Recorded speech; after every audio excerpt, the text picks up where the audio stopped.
आज हम BA fourth semester philosophy के पेपर इंडियन लॉजिक के 100 मोस्ट इम्पॉर्टेंट MCQs करने वाले हैं। ये वीडियो मुख्य रूप से रज्जू भैया यूनिवर्सिटी प्रयागराज के स्टूडेंट के लिए है जिनका पेपर 2 जून को लगा हुआ है, लेकिन यदि आप किसी और यूनिवर्सिटी से हैं तो भी ये वीडियो देख सकते हैं। मैं प्रत्येक MCQs को एक्सप्लेनेशन के साथ इस प्रकार से समझाऊंगा कि आपको इस वीडियो का पढ़ने के बाद कहीं और से पढ़ने की ज़रूरत नहीं पड़ेगी। मैंने इन क्वेश्चन को बहुत अच्छे से सिलेक्ट किया है। PDF बिल्कुल फ्री में मैं आपको टेलीग्राम पर दे दूंगा। टेलीग्राम का लिंक डिस्क्रिप्शन पर है, मैसेज जरूर कीजिए। चैनल पर नए हैं तो सब्सक्राइब जरूर कर लेना। PDF भी मैं फ्री में ही प्रोवाइड करा रहा हूँ। तो चलिए बिना देरी के शुरू करते हैं इंडियन लॉजिक के most important MCQs।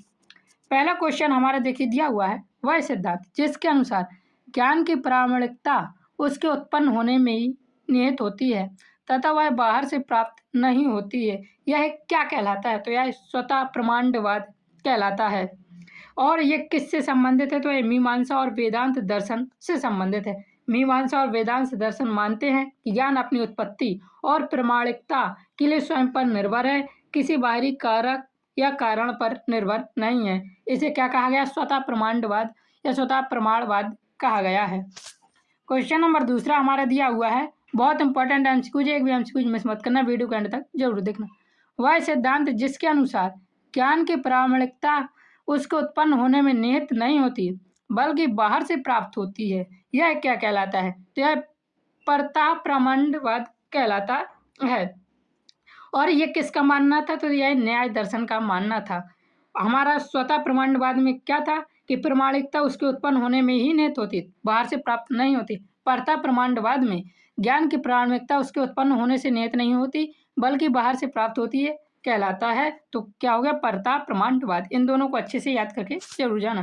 Question number तीसरा दिया हुआ है, अनाथ्याख्यातिवाद का संबंध किससे है? तो इसका हमारा सही आंसर हो जाएगा अनाथ्याख्यातिवाद का संबंध न्याय दर्शन से है। न्याय दर्शन के अनुसार भ्रम तब होता है जब हम किसी वस्तु को किसी अन्य स्थान पर मौजूद वास्तविक वस्तु के रूप में देख लेते हैं, इसे अनाख्यातिवाद कहते हैं। और अनाख्यातिवाद सिद्धांत किससे संबंधित है? तो इसका हमारा सही आंसर हो जाएगा यह न्याय दर्शन से संबंधित है। क्वेश्चन नंबर चौथा दिया हुआ है हमारा, प्रभाकर का संबंध किस ख्यातिवाद से है? तो इसका हमारा सही आंसर हो जाएगा प्रभाकर का संबंध विवेक ख्यातिवाद से है। विवेक ख्यातिवाद या आख्यातिवाद से है। मीमांसक प्रभाकर मानते हैं कि ब्रह्म वास्तव में अख्याति अर्थात स्मृति और प्रत्यक्ष के बीच भेद ना कर पाना है। इसे क्या कहते हैं? विवेक ख्याति कहते हैं। याद रखना इसका सही answer A option. Question number 5 दिया हुआ है, सत्य ख्यातिवाद का संबंध किससे है? तो सत्य ख्यातिवाद का संबंध रामानुजनाचार्य से है। रामानुजाचार्य के अनुसार हर ज्ञान सत्य अर्थात यथार्थ होता है। ब्रह्म में भी वस्तु का कुछ न कुछ वास्तविक अंश मौजूद होता है, ऐसे ही सत्य ख्यातिवाद है कहते हैं। क्वेश्चन नंबर 6 दिया हुआ है, विपरीत ख्यातिवाद का संबंध किससे है? तो इसका सही आंसर हो जाएगा विपरीत ख्यातिवाद का संबंध कुमारिल भट्ट से है। कुमारिल भट्ट के अनुसार भ्रम तब होता है जब हम दो वास्तविक वस्तुओं के बीच विपरीत या गलत संबंध स्थापित कर देते हैं, उसे विपरीत व्याख्यातिवाद कहते हैं। और ये किससे संबंधित है? तो कुमारिल भट्ट से संबंधित है। क्वेश्चन नंबर 7 दिया हुआ है, शून्य ख्यातिवाद का संबंध किससे है? इसका सही आंसर है शून्य ख्यातिवाद का संबंध बौद्ध दर्शन से है। बौद्ध दर्शन के अनुसार भ्रम तब होता है जब हम शून्य अर्थात असत को सत्य या वास्तविक मान लेते हैं। क्वेश्चन नंबर 8 दिया हुआ है, नागार्जुन का संबंध किस दर्शन से? तो नागार्जुन का संबंध बौद्ध दर्शन से है। नागार्जुन महायान बौद्ध दर्शन की माध्यमिक शून्यवाद शाखा के संस्थापक और सबसे महान दार्शनिक थे। तो याद रखना शून्यवाद शाखा के संस्थापक कौन थे? तो नागार्जुन थे। ये बहुत इंपॉर्टेंट MCQ है, याद जरूर कर लेना। क्वेश्चन नंबर 9 दिया हुआ है, भद्रबाहु का संबंध किस दर्शन से है? इसका हमारा सही आंसर हो जाएगा भद्रबाहु का संबंध जैन दर्शन से है। भद्रबाहु एक प्रसिद्ध जैन आचार्य थे जो चंद्रगुप्त मौर्य के समकालीन थे और कल्पसूत्र की रचना भी इन्होंने ही की थी, भद्रबाहु ने। याद रखना बहुत इंपॉर्टेंट। क्वेश्चन नंबर 10 दिया हुआ है, न्याय सूत्र के रचयिता कौन है? इसका हमारा सही आंसर हो जाएगा महर्षि अच्छपाद गौतम ने न्याय सूत्र की रचना की थी। पूरा नाम क्या है? महर्षि अच्छपाद गौतम, जो न्याय दर्शन का मूल और सबसे प्राचीन ग्रंथ है न्याय सूत्र। क्वेश्चन नंबर 11 दिया हुआ है, भारतीय तर्कशास्त्र का प्राचीन नाम क्या है? तो इसका हमारा सही आंसर हो जाएगा आनवीक्षिकी भारतीय तर्कशास्त्र का प्राचीन नाम है। क्वेश्चन नंबर 12 दिया हुआ है, जैन दर्शन में कितने प्रमाण स्वीकार किए गए हैं? तो इसका हमारा सही आंसर हो जाएगा जैन दर्शन में 3 प्रमाण स्वीकार किए गए हैं। ऑप्शन ए सही है। कौन कौन से 3 प्रकार हैं? तो याद रखें, जैन दर्शन प्रत्यक्ष, अनुमान और आगम अर्थात शब्द, इन 3 प्रमाणों को ही ज्ञान की प्राप्ति का साधन मानता है। कौन कौन से? प्रत्यक्ष, अनुमान और आगम। क्वेश्चन नंबर 13 दिया हुआ है, वैशेषिक दर्शन में कितने प्रमाण स्वीकार किए गए हैं? तो वैशेषिक दर्शन में 2 प्रमाण स्वीकार किए गए हैं।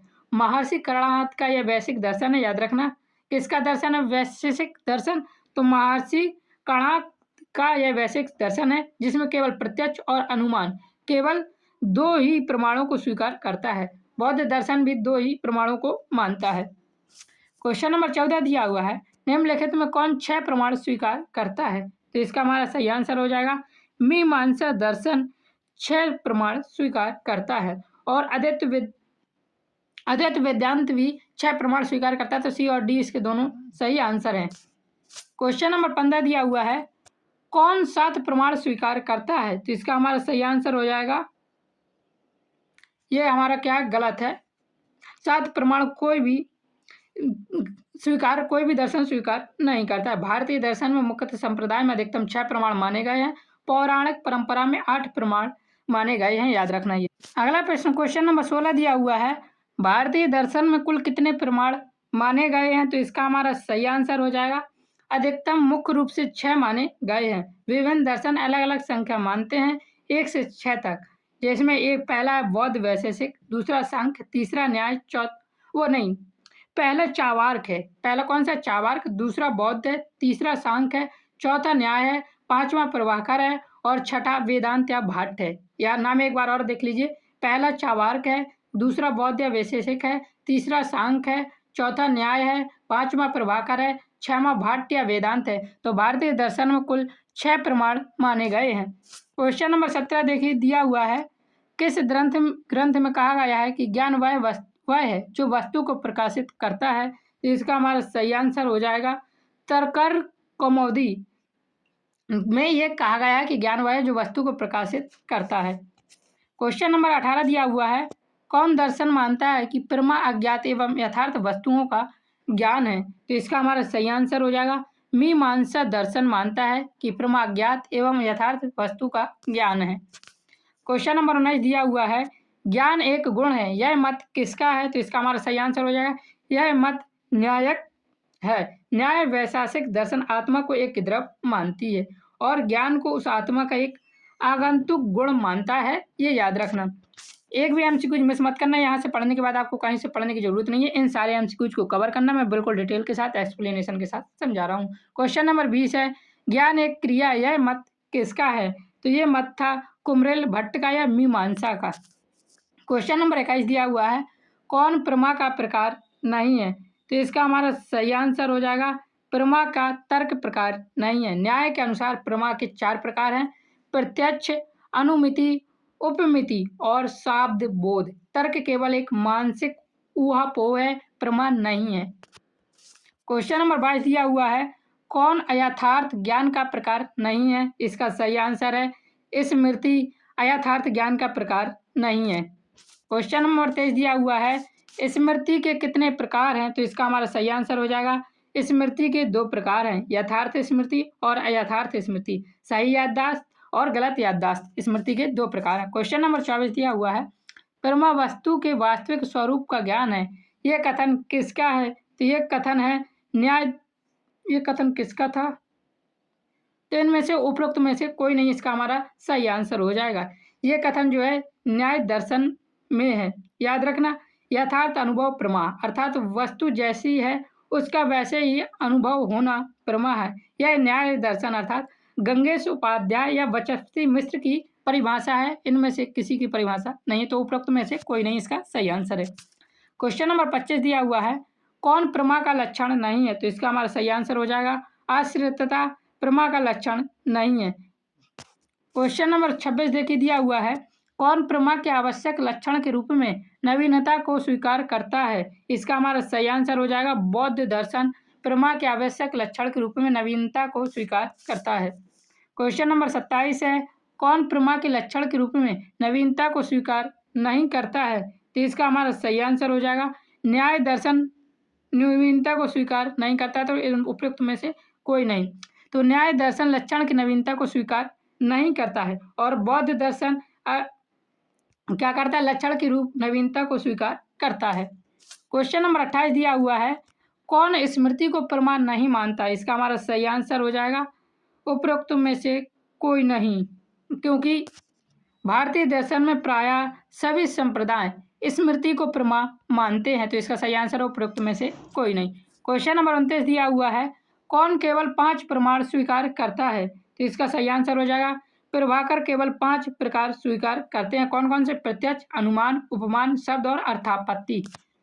क्वेश्चन नंबर 30 दिया हुआ है, न्यायिक कितने प्रमाण स्वीकार करते हैं? तो न्यायिक 4 प्रमाण स्वीकार करते हैं। इसका सही आंसर है प्रत्यक्ष, अनुमान, उपमान और शब्द। क्वेश्चन नंबर 31 दिया हुआ है, कौन लौकिक प्रत्यक्ष का प्रकार नहीं है? तो इसका हमारा सही आंसर हो जाएगा योगज प्रत्यक्ष लौकिक प्रत्यक्ष का प्रकार नहीं है। योगज प्रत्यक्ष जो वह अलौकिक प्रत्यक्ष का प्रकार है, बाकी ये सब लौकिक प्रत्यक्ष के प्रकार है। इसी प्रकार क्वेश्चन नंबर 32 दिया हुआ है, कौन अलौकिक प्रत्यक्ष का प्रकार नहीं है? तो इसका हमारा सही आंसर क्या हो जाएगा? प्रत्यभिज्ञा अलौकिक प्रत्यक्ष का प्रकार नहीं है। क्वेश्चन नंबर 33 दिया हुआ है, सभी कल्पक प्रत्यक्ष को वास्तविक नहीं मानता है, कौन सा दर्शन? तो सभी कल्पक प्रत्यक्ष को वास्तविक बौद्ध दर्शन नहीं मानता है, इसका ए ऑप्शन सही है। क्वेश्चन नंबर 34 दिया हुआ है, किस प्रत्यक्ष के माध्यम से हम मनुष्यत्व का ज्ञान प्राप्त करते हैं? सही आंसर हो जाएगा सामान्य लक्षण प्रत्यक्ष के माध्यम से मनुष्यत्व का ज्ञान प्राप्त करते हैं। क्वेश्चन नंबर 35 दिया हुआ है, किस प्रत्यक्ष में किसी वस्तु के एक गुण के ज्ञान से उसके दूसरे गुण का ज्ञान प्राप्त होता है? तो इसका हमारा सही आंसर हो जाएगा ज्ञान लक्षण प्रत्यक्ष से किसी वस्तु के एक गुण के ज्ञान से उसके दूसरे गुण का ज्ञान प्राप्त होता है। क्वेश्चन नंबर 36 दिया हुआ है, कौन इंद्रियां के बिना प्रत्यक्ष ज्ञान को स्वीकार करता है? इसका हमारा सही आंसर हो जाएगा जैन दर्शन इंद्रियों के बिना प्रत्यक्ष ज्ञान को स्वीकार करता है।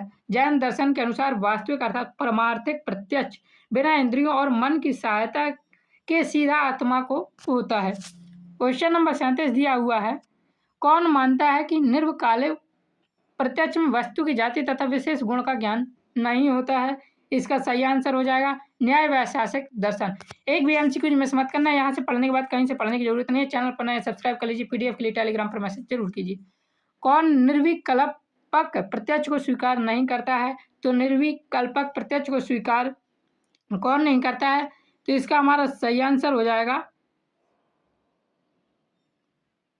इसमें हमारे क्या है ऑप्शन गलत दिए हुए हैं, तो यह क्वेश्चन थोड़ा सा डिस्टर्ब है, इसको हटा दीजिए। तो निर्विकल्प प्रत्यक्ष को स्वीकार कौन नहीं करता है? तो भर्तृहरि या रामानुजन स्वीकार नहीं करते हैं, याद रखना ये बस। क्वेश्चन नंबर 39 दिया हुआ है, न्याय वैशेषिक के अनुसार परार्थनुमान में कितने अवयव होते हैं? तो इसका हमारा सही आंसर हो जाएगा 5 अवयव होते हैं। क्वेश्चन नंबर 40 दिया हुआ है, स्वार्थ अनुमान में कितने अवयव होते हैं? सही आंसर है स्वार्थ अनुमान में 3 अवयव होते हैं। क्वेश्चन नंबर 41 है, कौन स्वार्थ अनुमान का अवयव नहीं है? तो इसका हमारा सही आंसर हो जाएगा स्मृति जो है वह स्वार्थ अनुमान का अवयव नहीं है। स्वार्थ अनुमान के 3 अवयव प्रतिज्ञा, हेतु और उपनय हैं, याद रखना। क्वेश्चन नंबर 42 है, कौन मानता है कि सामान्य का ज्ञान अनुमान से तथा विशेष का ज्ञान इंद्रियों से होता है? तो इसे दिग्नाग मानते हैं कि सामान्य का ज्ञान अनुमान से तथा विशेष का ज्ञान इंद्रियों से होता है। क्वेश्चन नंबर 43 है, अनुमान में कितने पद होते हैं? तो इसका हमारा सही आंसर हो जाएगा अनुमान में 3 पद होते हैं, साध, पक्ष और हेतु। कौन कौन से? साध, पक्ष और हेतु अनुमान के 3 पद हैं। क्वेश्चन नंबर 44 दिया हुआ है, सत हेतु के कितने लक्षण होते हैं? तो सत हेतु के 5 लक्षण होते हैं, अर्थात 5 शर्तें होती हैं, पक्ष सत्य, सपक्ष सत्य, विपक्ष सत्य, अस्पृश्य सत्य और अवधि तत्व। क्वेश्चन नंबर 45 दिया हुआ है, कौन सत हेतु का लक्षण नहीं है? अभी मैंने आपको ऊपर नाम बताए हैं, उनके आधार पर बताना। तो सत प्रतिशत्व क्या है? सत हेतु का प्रकार नहीं है। क्वेश्चन नंबर 46 दिया हुआ है, जब देखे गए कारण से कार्य का अनुमान किया जाता है तो वह अनुमान कहलाता है। तो इसका सही आंसर हो जाएगा पूर्ववत अनुमान कहलाता है, जब देखे गए कार्य से अनुमान किया जाता है। क्वेश्चन नंबर 47 दिया हुआ है, जब देखे गए कार्य के कारण से कारण का अनुमान किया जाता है तो वह अनुमान कहलाता है। तो इसका हमारा सही आंसर हो जाएगा यह शेषवत अनुमान कहलाता है। दोनों को अच्छे से देखना 40 और 47। क्वेश्चन नंबर 48 है, जब कारण के होने पर कार्य भी होता है तो संबंध पर आधारित व्याप्ति कहलाती है। तो इसका हमारा सही आंसर हो जाएगा अन्वय व्याप्ति कहलाती है। क्वेश्चन नंबर 49 दिया हुआ है, जब कारण के अभाव में कार्य का भी अभाव होता है तो संबंध पर आधारित व्याप्ति क्या कहलाती है। कारण के अभाव पर कार्य का भी अभाव होता है तब वह व्याप्ति व्यतिरेक व्याप्ति कहलाती है। क्वेश्चन नंबर 50 दिया हुआ है, हेत्वाभास के कितने प्रकार होते हैं। तो हेत्वाभास के 5 प्रकार होते हैं, याद रखना, स्वविचार, विरुद्ध, सत्य प्रतिपक्ष और असिद्ध और बाधित।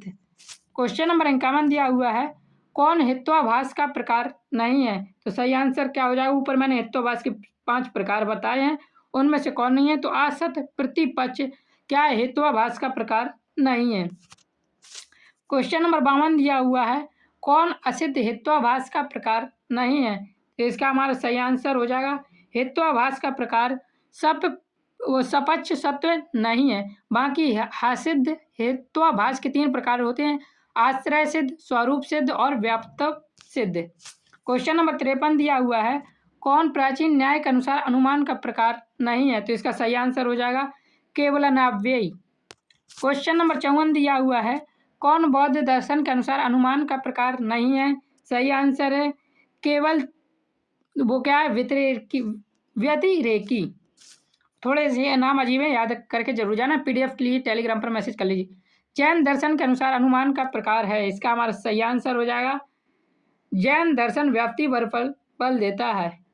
और तो व्याप्ति बल इसमें है नहीं है, व्याप्ति बल कहाँ है, इस पर व्याप्ति बल नहीं है, तो इसमें से कोई नहीं व्याप्ति बल पर बल देता है। तो इसके अनुसार अनुमान, जैन दर्शन के अनुसार अनुमान का जो प्रकार है वह अविनाभाव है, क्योंकि ये क्या करता है, व्याप्ति से संबंधित होता है। जैन दर्शन व्याप्ति पर बल देता है। क्वेश्चन नंबर 56 दिया हुआ है, भद्रबाहु द्वारा अनुमान में कितने अवयव स्वीकार किए गए। इसका सही आंसर है 10 अवयव स्वीकार किए गए। क्वेश्चन नंबर 57 दिया हुआ है, बौद्ध दर्शन के पंचावय के कितने अवयव स्वीकार करता है। सही आंसर हो जाएगा 3 या 2। तो ऑप्शन के हिसाब से 3 सही आंसर है। क्वेश्चन नंबर 58 है, दिग्नाग द्वारा परार्थानुमान में के कितने अवयव स्वीकार किए गए हैं। तो दिग्नाग द्वारा परार्था अनुमान के कितने तत्व स्वीकार किए गए हैं। इसका हमारा सही आंसर है 3 तत्व स्वीकार किए गए हैं। अगला प्रश्न देखिए, क्वेश्चन नंबर 59 है, कौन शब्द का प्रकार नहीं माना जाता है। तो इसका हमारा सही आंसर हो जाएगा अलौकिक शब्द शब्द का प्रकार नहीं माना जाता है। क्वेश्चन नंबर 60 देखिए दिया हुआ है, कौन वाक्यार्थ के आवश्यक अवयवों में सम्मिलित नहीं है। इसका सही आंसर है लौकिकता वाक्यार्थ के आवश्यक अवयवों में सम्मिलित नहीं। आकांक्षा, सन्निधि और तात्पर्य, ये तीनों ही वाक्यार्थ के आवश्यक अवयवों में शामिल है। क्वेश्चन नंबर 61 दिया हुआ है, आकांक्षा का अर्थ क्या है। इसका हमारा सही आंसर हो जाएगा परस्पर संबद्ध होने की योग्यता को आकांक्षा कहते हैं। क्वेश्चन नंबर 62 दिया हुआ है, तात्पर्य का अर्थ क्या है। तात्पर्य का अर्थ है परिस्थिति के अनुसार अभिप्रेत अर्थ। क्वेश्चन नंबर 63 दिया हुआ है, सन्निधि का अर्थ क्या है। तो इसका हमारा सही आंसर हो जाएगा सन्निधि का अर्थ शब्दों की निकटता है।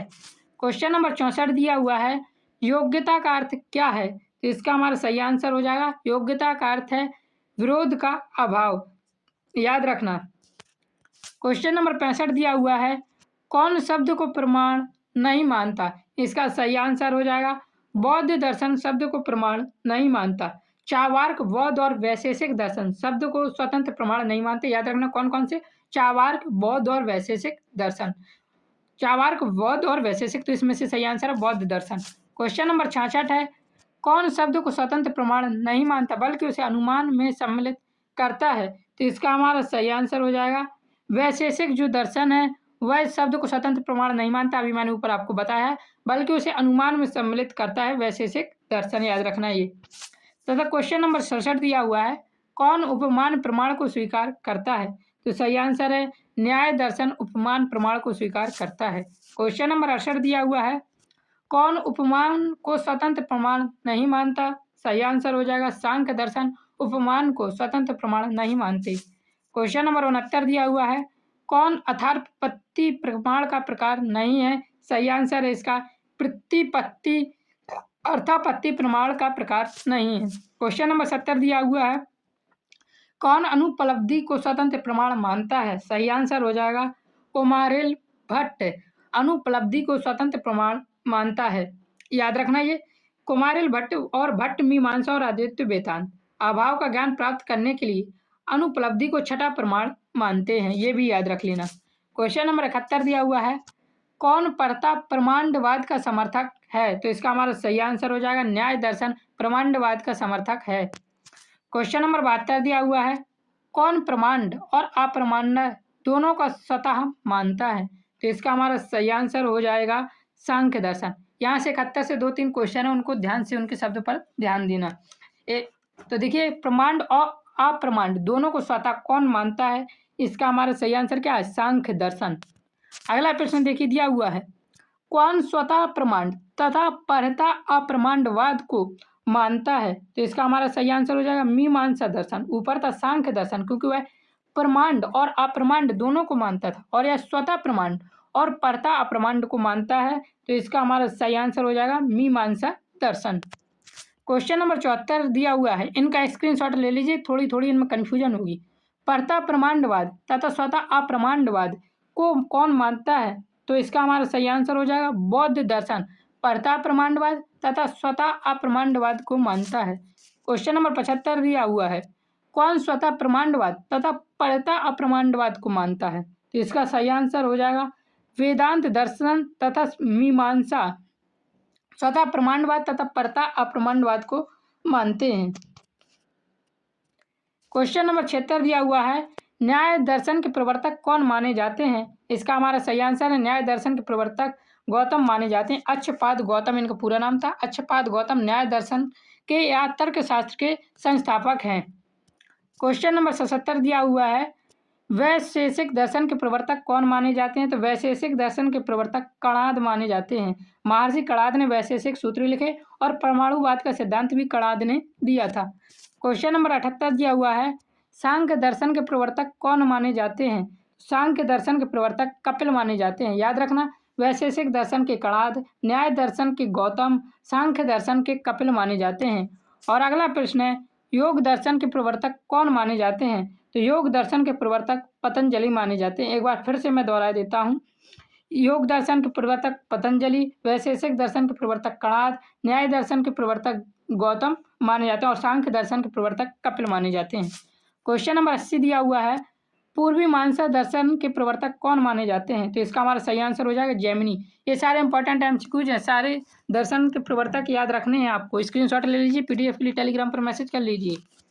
क्वेश्चन नंबर 81 है, वेदांत दर्शन का मूल ग्रंथ कौन सा है? चैनल को सब्सक्राइब लेकिन जरूर कर लेना याद से। ब्रह्म सूत्र इसका हमारा सही आंसर है, वेदांत दर्शन का मूल ग्रंथ ब्रह्म सूत्र है। क्वेश्चन नंबर 82 दिया हुआ है, ब्रह्म सूत्र के रचयिता कौन है? तो बादरायण ब्रह्म सूत्र के रचयिता है महर्षि बादरायण, जिन्हें महर्षि वेदव्यास आपने नाम सुना होगा। बादरायण महर्षि वेदव्यास कहा जाता है। इन्होंने ब्रह्म सूत्र की रचना की थी। याद रखना बादरायण नाम देखकर कंफ्यूज मत हो जाना, ये महर्षि वेदव्यास जी ही है। क्वेश्चन नंबर 83 है, अद्वैत वेदांत के प्रमुख आचार्य कौन है? सही आंसर हो जाएगा शंकराचार्य अद्वैत वेदांत के प्रमुख आचार्य हैं। क्वेश्चन नंबर 84 दिया हुआ है, विशिष्टाद्वैत दर्शन के प्रतिपादक कौन है? विशिष्टाद्वैत दर्शन के प्रतिपादक रामानुजाचार्य हैं। ये सारे एमसीक्यूज इंपॉर्टेंट है, छोड़ना मत। द्वैत वेदांत के प्रतिपादक कौन है? तो द्वैत वेदांत के प्रतिपादक वो है मध्वाचार्य हैं। क्वेश्चन नंबर 86 दिया हुआ है, शुद्धाद्वैत दर्शन के प्रवर्तक कौन है? तो शुद्धाद्वैत दर्शन के प्रवर्तक वल्लभाचार्य जी हैं, ये ऑप्शन सही है। क्वेश्चन नंबर 87 है, द्वैताद्वैत दर्शन के प्रतिपादक कौन है? इसका सही आंसर हो जाएगा निम्बरकाचार्य। इसका चाहे आप शॉर्ट नोट्स भी बना लीजिए। क्वेश्चन नंबर 88 दिया हुआ है, जैन दर्शन के प्रथम तीर्थंकर कौन है? इसका सही आंसर है ऋषभदेव जैन दर्शन के प्रथम तीर्थंकर हैं। क्वेश्चन नंबर 89 दिया हुआ है, जैन धर्म के 24वें तीर्थंकर कौन है? तो इसका सही आंसर है महावीर स्वामी जैन धर्म के 24वें तीर्थंकर हैं। क्वेश्चन नंबर 90 दिया हुआ है, बौद्ध धर्म के संस्थापक कौन थे? इसका सही आंसर सभी को मालूम होगा, गौतम बुद्ध बौद्ध धर्म के संस्थापक थे।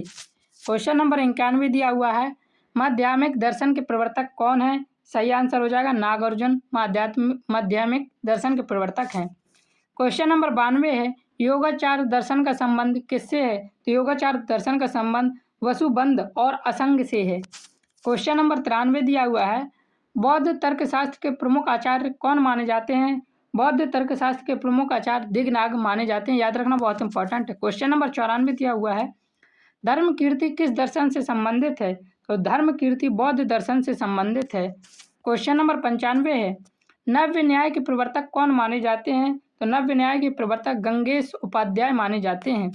क्वेश्चन नंबर 96 दिया हुआ है, तत्व चिंतामणि ग्रंथ के रचयिता कौन है? तो तत्व चिंतामणि ग्रंथ के रचयिता गंगेश उपाध्याय जी हैं। इनका सबको शॉर्ट नोट्स बना लीजिए क्वेश्चन नंबर 71 से। क्वेश्चन नंबर 97 है, कुमारिल भट्ट किसे दर्शन से संबंधित हैं? तो कुमारिल जो भट्ट हैं वह मीमांसा दर्शन से संबंधित हैं। क्वेश्चन नंबर 98 दिया हुआ है, प्रभाकर किस दर्शन के प्रमुख आचार्य हैं? तो प्रभाकर मीमांसा दर्शन के प्रमुख आचार्य हैं। क्वेश्चन नंबर 99 दिया हुआ है, उदयनाचार्य किस दर्शन से संबंधित हैं? तो उदयनाचार्य न्याय दर्शन से संबंधित हैं। क्वेश्चन नंबर 100 के साथ हमारे ये सारे क्वेश्चन खत्म हुए। न्याय कुसुमांजलि ग्रंथ के रचयिता कौन है? तो न्याय कुसुमांजलि ग्रंथ के रचयिता उदयनाचार्य हैं। इस महान पुस्तक में ईश्वर के अस्तित्व को सिद्ध करने के लिए प्रबल तार्किक प्रमाण प्रस्तुत हुए हैं, याद रखना। न्याय कुसुमांजलि और इसके रचयिता कौन है? तो उदयनाचार्य हैं। इसमें क्या है, ईश्वर के अस्तित्व को सिद्ध करने के लिए प्रबल तार्किक प्रमाण है। चैनल पर नया सब्सक्राइब जरूर कर लीजिए। जय हिंद जय भारत। गर्मी बहुत पड़ रही है, इकोसिस्टम को हमें बचाए रखना है। लाइट का यूज कम से कम कीजिए और प्लास्टिक का यूज भी कम से कम कीजिए। जय हिंद जय भारत। राधे राधे।